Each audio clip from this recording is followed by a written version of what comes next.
और स्टूडेंट्स, तो last video में हमने सीरीज कॉम्बिनेशन के बारे में पढ़ा। तो सीरीज कॉम्बिनेशन के ऊपर आज हम एक क्वेश्चन करेंगे उसके ऊपर। जैसे आपको एक क्वेश्चन दे रखा है कि the resistors of 3 ohm 4 ohm and 5 ohm, ये ओम का सिंबल है, 3 ohm 5 ohm 4 ohm and 5 ohm are connected in series in any circuit connected with a battery of 6 volt. यानी एक कोई भी सीरीज कॉम्बिनेशन में आपको एक सर्किट जुड़ा हुआ है जो 3 ओम 4 ओम एंड 5 ओम, उसमें रेजिस्टेंस है 6 वोल्ट की बैटरी से जुड़ा हुआ है। तो आपको क्या फाइंड आउट करना है, करंट फ्लोइंग थ्रू रेजिस्टर्स, यानी प्रत्येक जो रेजिस्टर्स है उसमें कितना करंट है वो फ्लो हो रहा है, and potential difference across the end of each resistance.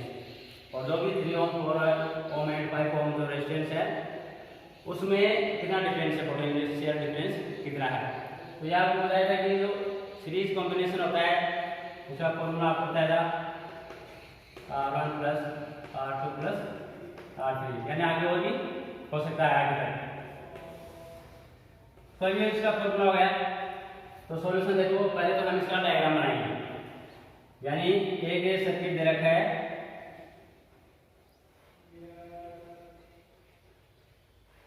यानी कोई 3 रेजिस्टेंस जुड़े हुए इसमें, 3 ओम 4 ओम 5 ओम, ये 3 रेजिस्टेंस हैं। जैसे R1 हो गया, R2 हो गया, R3 हो गया। अब इसको आप 6 वोल्ट की एक बैटरी से जोड़ोगे, तो आपने 6 वोल्ट की एक बैटरी से इसको कनेक्ट कर दिया। ये क्या है, 6 वोल्ट बैटरी, 6 वोल्ट की बैटरी है। ये आपका सर्किट डायग्राम हो गया। ये तो है सर्किट डायग्राम।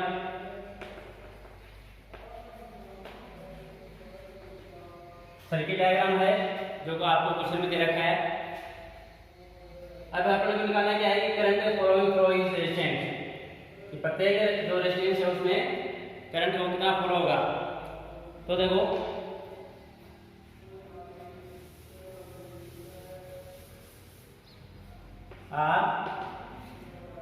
R1 कितना है, जैसे 3 ओम, R2 कितना है 4 ओम एंड R3 कितना है 5 ओम। तो R equal to 3 plus 4 plus 5, यानी R1 R2 और R3। तो आपको सर्किट डायग्राम बताया था उसमें R1 तो 3 है, R2 आपको देखा 4 और R3 कितने दे रखा है 5। तो टोटल कितना हो गए 12। तो टोटल कितना हो गए 12 ओम। तो ये तो हो गए 12 ओम। तो same current will flow in all resistance, तो करंट तो होगा इनमें same current flow in all resistance या रेजिस्टर्स। तो same current flow in all resistance, जो रेजिस्टेंस आपने लगाया है उसमें सेम करंट फ्लो होगा। तो I V अपॉन R, तो V आपको कितना दे रखा है 6 वोल्ट, यानी ये आपका V हो गया 6 वोल्ट। तो 6 अपॉन रेजिस्टेंस आपका कितना हो गया ये R, तो 12, तो कितने आ जाएंगे 0.5 एम्पियर। तो ये तो हो गया 0.5 एम्पियर कि प्रत्येक जो रेजिस्टेंस है उसमें 0.5 एम्पियर की जो करंट हो बहेगा, यानी फॉलोइंग ऑफ करंट आई, तो कितनी होगी 0.5 एम्पियर। अब आपको दूसरा क्वेश्चन निकालना है। दूसरी इसमें क्या पूछा है कि potential difference across the end of each resistance, यानी जो आपने जो सर्किट डायग्राम बनाया था उन दोनों में जो 3 ओम एंड 4 ओम के बीच में प्रत्येक के बीच में कितना पोटेंशियल डिफरेंस है, ठीक है, यानी उसमें पोटेंशियल डिफरेंस कितना, विभवांतर कितना है। तो वो देखो आगे। तो हम आई का फॉर्मूला लगाएंगे, फॉर्मूला फॉर पोटेंशियल डिफरेंस। तो दूसरा है, दूसरा formula of potential difference potential difference, formula of potential difference यानी V इक्वल टू IR, ये है पोटेंशियल डिफरेंस का फॉर्मूला। तो potential difference across end of 3 ओम, यानी हम पहले 3 ओम फिर 5 ओम 4 ओम फिर 5 ओम की निकालेंगे। तो potential difference across end of 3 ओम, तो potential difference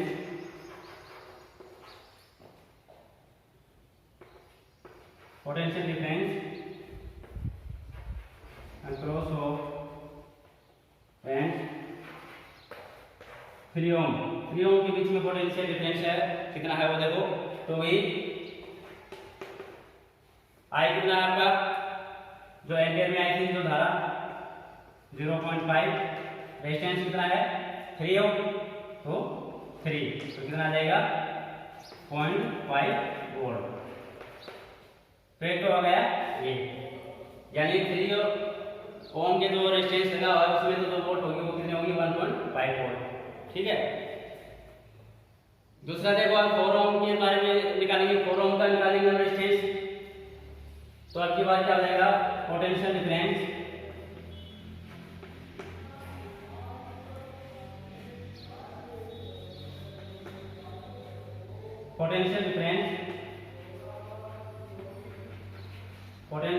across of and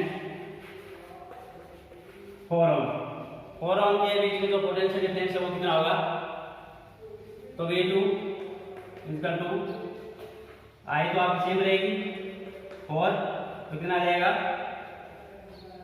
2.0 volt,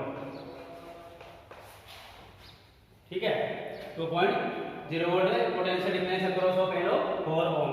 4 ओम के बीच में जो पोटेंशियल डिफरेंस होगा वो कितना होगा 2.0 वोल्ट।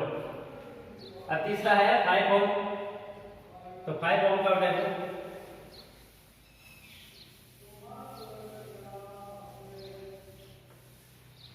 तो potential difference at the end of resistance 5 ohm, potential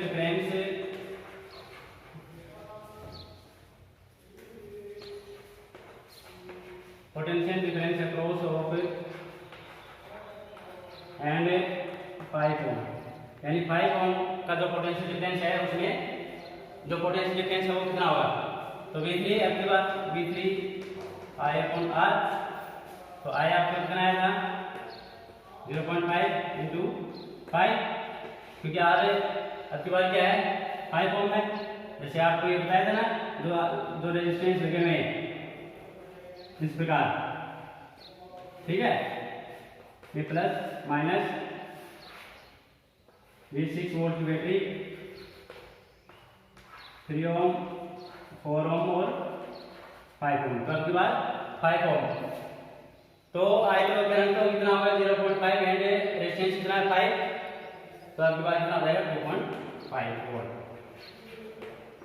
ठीक है। तो ये हो गए potential difference at the end of resistance 5 ohm. तो ये आपका एक क्वेश्चन था सीरीज कॉम्बिनेशन के ऊपर आधारित।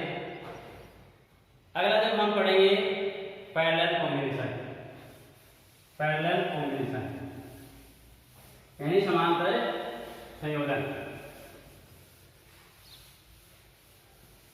2 टाइप के रेजिस्टेंस बताए थे, एक तो सीरीज कॉम्बिनेशन और एक पैरेलल कॉम्बिनेशन। तो अगला है पैरेलल कॉम्बिनेशन, सेकंड।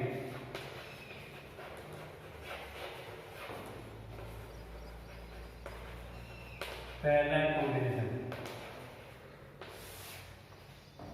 कॉम्बिनेशन देखो समांतर जो संयोजन होता है उसके अंदर क्या होता है, जैसे कोई भी सर्किट है या तो रेजिस्टेंस है उसका किसी बैटरी से जोड़ोगे तो उसमें जो आई होगी, जो करंट जो फ्लो होगा वो तो क्या होगा अलग अलग होगा, जबकि जो पोटेंशियल डिफरेंस है वो क्या होगा सेम होगा। जैसे हम पहले इसका डायग्राम बनाएंगे, जैसे ये कोई पॉइंट है यहाँ से, यानी घरों में हम जो बिजली के उपकरण जो लगाते हैं, इक्विपमेंट जो लगाते हैं वो ज़्यादातर पैरेलल कॉम्बिनेशन में होते हैं। यानी जो करंट है वो बढ़ जाता है इस प्रकार।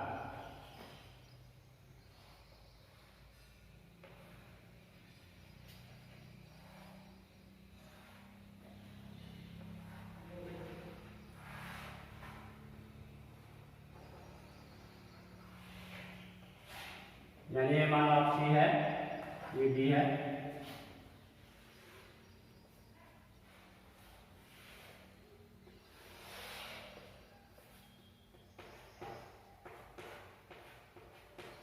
Plus minus. तो ये है जैसे I1 I2 I3 रेजिस्टेंस है R1 R2 R3, यानी इनमें ये करंट फॉलोइंग हो रही है। ये वोल्ट है बैटरी, ठीक है, यानी इसने इसको आपने बैटरी से जोड़ रखा है। ये करंट है वो फॉलो हो रहा है, करंट प्रोवाइड हो रहा है इस प्रकार। तो इसमें क्या होता है, पैरेलल कॉम्बिनेशन में जो वन पॉइंट होता है वहां से जो आई है जो करंट है वो बढ़ जाता है और आगे जाकर फिर दूसरे पॉइंट पर वो वहां पर कनेक्ट हो जाता है। यानी एक पॉइंट से बढ़ जाता है फिर दूसरे पॉइंट पर जाकर वो वापस जुड़ जाता है, तो उसी को हम बोलते हैं पैरेलल कॉम्बिनेशन। तो in this combination one end of are resistors are connected. तो in this combination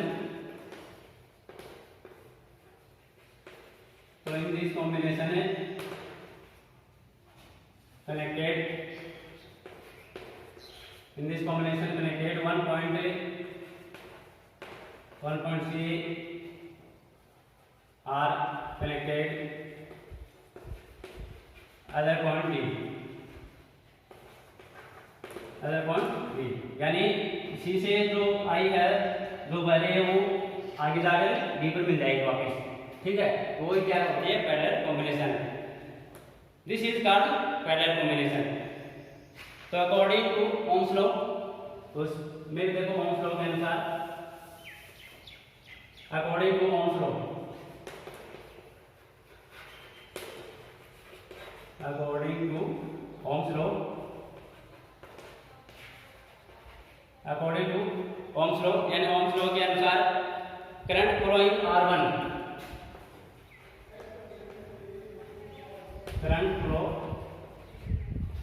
in R1 में जो करंट फ्लो हो रहा है वो कितना हो रहा है, तो I1 equal to V upon R1। दूसरा है करंट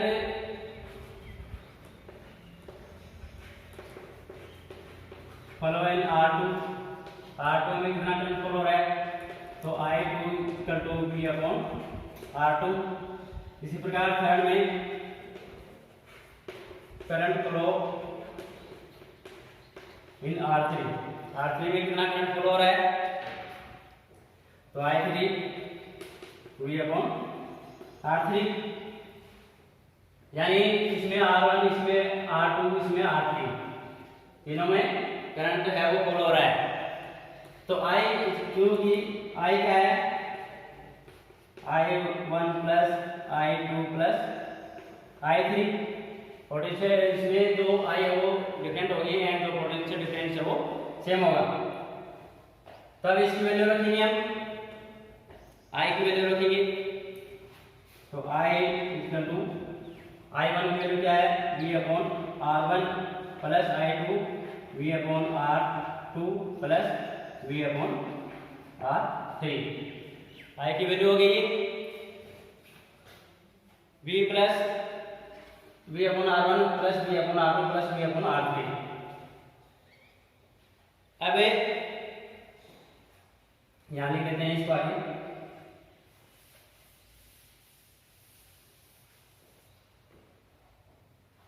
तो I वे कॉमन ले लिया तो कितने बच गए, 1 upon R1 plus 1 upon R2 plus 1 upon R3, क्योंकि वे है इसमें कॉमन ले लिया। अब देखो पे यदि R is equivalent resistance, if R is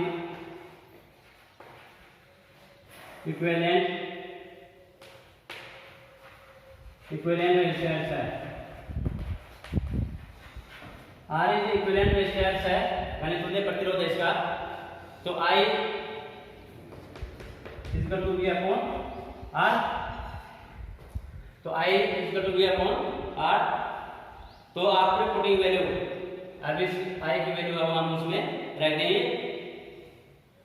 तो I की वैल्यू है V अपॉन R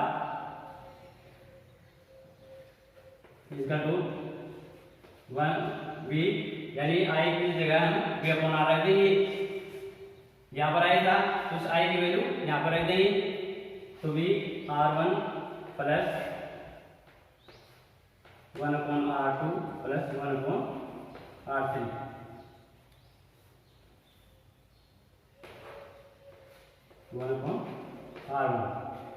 तो V से V कैंसिल हो जाएगा।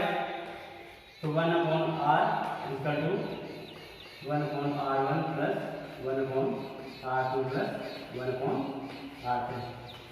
तो ये क्या आ जाएगा आपका पैरेलल कॉम्बिनेशन। ठीक है, तो ये हो गया आपका पैरेलल कॉम्बिनेशन यानी समांतर संयोजन। जो घरों में हम लोग इक्विपमेंट्स लगाते हैं, बिजली के जो इक्विपमेंट्स लगाते हैं वो ज़्यादातर पैरेलल कॉम्बिनेशन में होते हैं। तो I R1 plus R2 plus R3। R आपको पता है रेजिस्टेंस होता है, प्रतिरोध होता है। अगला टॉपिक देखो, magnetic effect of current. Magnetic effect of current,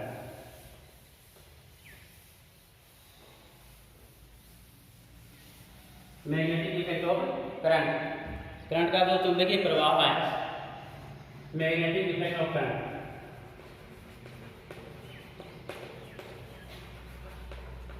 magnetic effect of current यानी मैग्नेटिक इफेक्ट ऑफ करंट, चुंबक का प्रभाव। तो इसमें देखो 1820 में हेंस और स्टेट ने बताया कि जब हमें किसी कॉइल के पास में या किसी सर्किट है जो उसके पास में अगर आप कोई भी यानी नीडल लेकर आओगे, सुई लेकर आओगे, तो उसमें यानी जो करंट है उसके चारों ओर मैग्नेटिक फील्ड है वो उत्पन्न हो जाता है। जो भी करंट है, जो वायर है करंट का, उसके चारों ओर मैग्नेटिक फील्ड है वो उत्पन्न हो जाता है, यानी उसके चारों कुछ दूरी तक विद्युत क्षेत्र वो रहता है। उसी का हम क्या बोलते हैं, मैग्नेटिक इफेक्ट। यानी जब आप उस सर्किट के पास में कोई भी नीडल लेकर आओगे तो उसमें डिफ्लेक्ट होगा, यानी वो विक्षेपित होगी।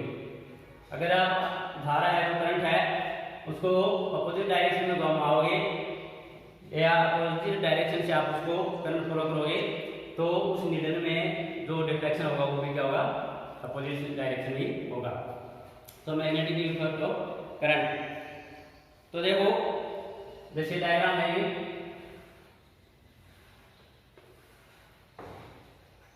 ये जैसे आरएस है, रेजिस्टेंस है,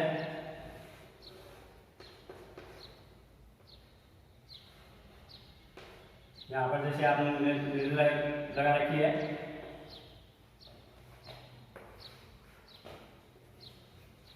ठीक है।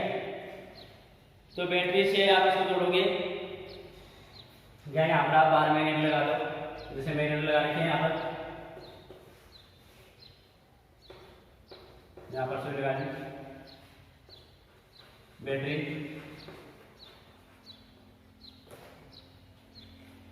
प्लस माइनस, यहाँ पर आपने कुंडी लगा दी, ठीक है। यानी एक तरफ बैटरी लगा दी, एक की लगा दी, और नॉर्थ और साउथ इसकी दो पोल हैं, जैसे नॉर्थ एंड साउथ, या इधर कर लो इस साइड में कर लो इसको, नॉर्थ और साउथ, ये मैग्नेट है।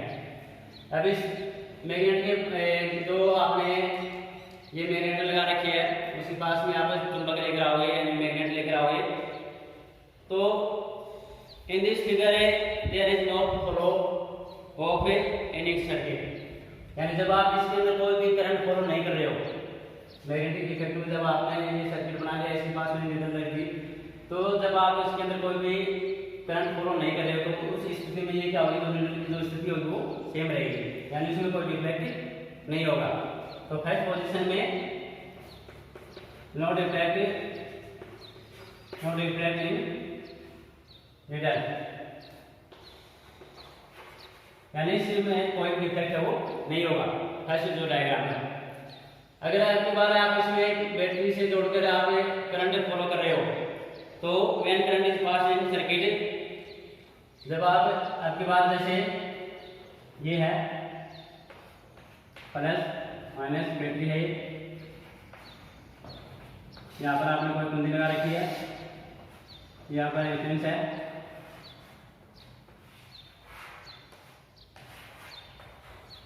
है आपके पास इसमें से आप अगर करंट है वो फॉलो कर रहे हो, आपके पास जब करंट फॉलो कर रहे हो तो इसके जो नीडल की जो आपकी जो नीडल है वो इस प्रकार हो जाएगी, यानी इसके अंदर क्या होगा डिफेक्ट होगा आपके पास, क्योंकि जैसे आपने करंट फॉलो किया तो इसमें जो मैग्नेटिक फील्ड है वो उत्पन्न होगी, तो उससे फिर क्या होगी, इससे ये जो नीडल है उसमें विक्षेप होगा यानी डिफ्लेक्शन होगा। थर्ड पोजीशन में देखो आपके पास तो आपने इधर से करंट है वो फॉलो कर रहे हो तो नीडल का जो मुंह है वो नीचे की ओर हो जाएगा। आपकी बार आप क्या कर रहे हो, जैसे जो करंट है यानी जो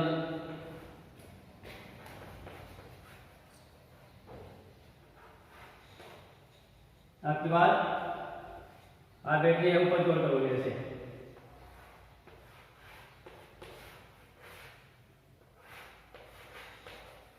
आ रहा है,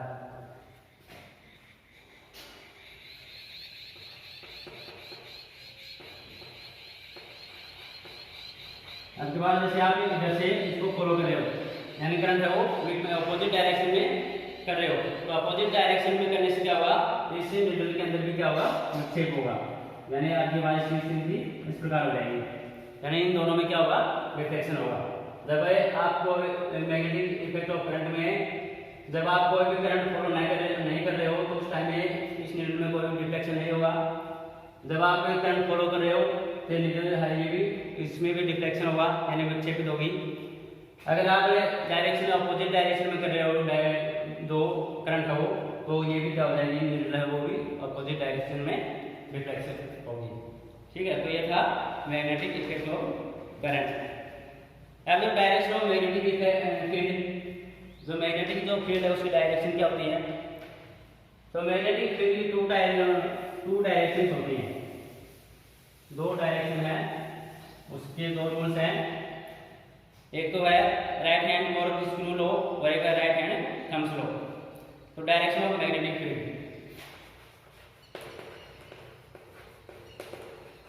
direction of magnetic field, direction of magnetic field, यानी जो चुंबकीय जो क्षेत्र है उसे क्या दिशा होनी चाहिए, डायरेक्शन ऑफ मैग्नेटिक फील्ड। तो इसमें देखो डायरेक्शन ऑफ मैग्नेटिक फील्ड के टू रूल्स हैं कि there are two conventional way of rules, तो there are two conventional rules, there are two conventional rules of direction of magnetic field, direction of magnetic field.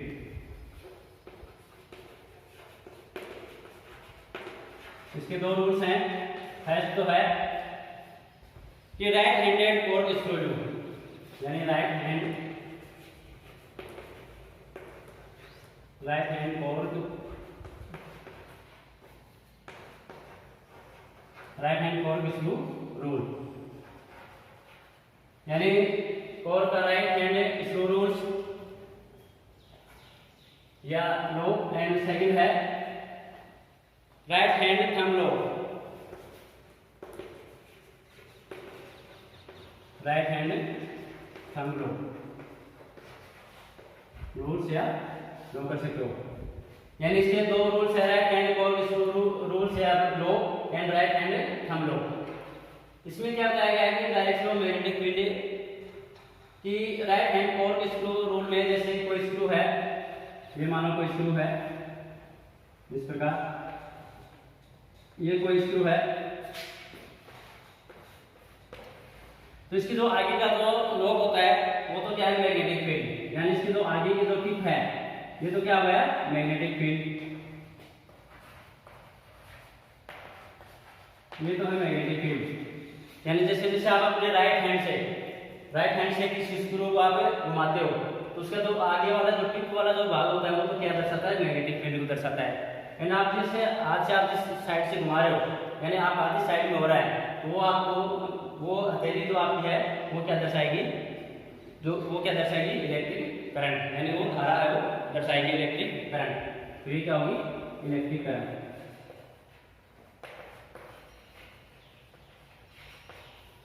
तो ये क्या होगी, electric current, यानी आपका जो हाथ है वो इलेक्ट्रिक करंट दर्शाएगा और जो स्क्रू की जो टिप है वो क्या दर्शाएगी, मैग्नेटिक फील्ड दर्शाएगी। सेकंड है right hand thumbs law. Right hand thumbs law में भी क्या है कि जैसे आपने कोई सर्किट को इस प्रकार पकड़ा हुआ है तो आप जैसे उसको आप इस प्रकार घुमाओगे तो आपका थंब है जो वो तो क्या दर्शाएगा, मैग्नेटिक फील्ड दर्शाएगा। यानी ऊपर वाला जो आपके अंगुलियां हैं, जो फिंगर्स हैं, वो क्या दर्शाएंगी, इलेक्ट्रिक करंट को दर्शाएंगे। तो ये था राइट हैंड थंब्स लॉ। यानी जैसे ये आपका हैंड है, जैसे कोई भी थंब है इस प्रकार, तो ये तो क्या हुई, मैग्नेटिक फील्ड।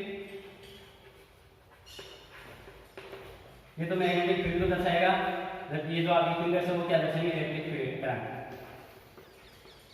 Electric current. ठीक है, ये आपको इलेक्ट्रिक करंट को दर्शाएंगे,